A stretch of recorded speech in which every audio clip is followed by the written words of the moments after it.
ومن الخطورة أن تتبرأ من أحد الصحابة الذين ثبت له الصحبة مثل معاوية رضي الله عنه، فهو خال المؤمنين، ومعتقد أهل السنة والجماعة فيه أنه صحابي جليل، وأنه خال المؤمنين، وأنه كاتب الوحي، وأنه من الفئة الباغية التي بغت على علي،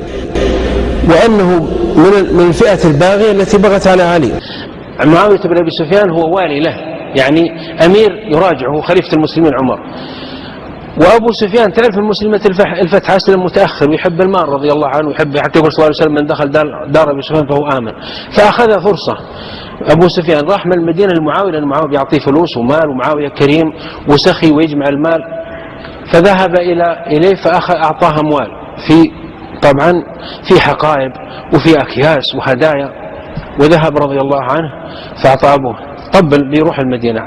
عرف عمر رضي الله عنه وارضاه بالخبر، وعرف أن أبو سفيان بيروح عند معاوية بيبغى يحاسب هذا ويحاسب ذاك، وإلى اللي بيحيد عن عمر.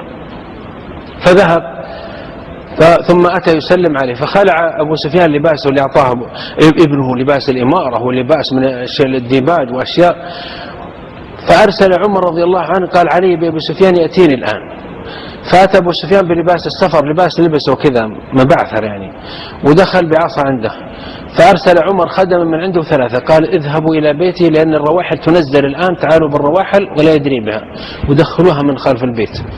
وأبو سفيان ظن أنه خلاص بيصل هو بيعلم بالخبر. وفي أثناء ما أبو سفيان جالس مع عمر، وإذا الخدم والحشم ينزلون الرواحل والأكياس المال وراء في الغرفة الثانية. قال عمر ما خبركم؟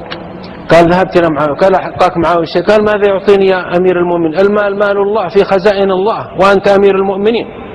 قال خيرا. ولا أعطاك شيء؟ ما نفعك بشيء؟ قال لا، هو هذا ثياب سفري وهذا عصاي. يخاف من عمر، الجن يخافوا من عمر فاروق الإسلام. قال علي بالأكياس، يقول والله أن أكياس أبو سفيان اللي جابه هو نفسه. قال ولا أعطاك شيء؟ قال إيه؟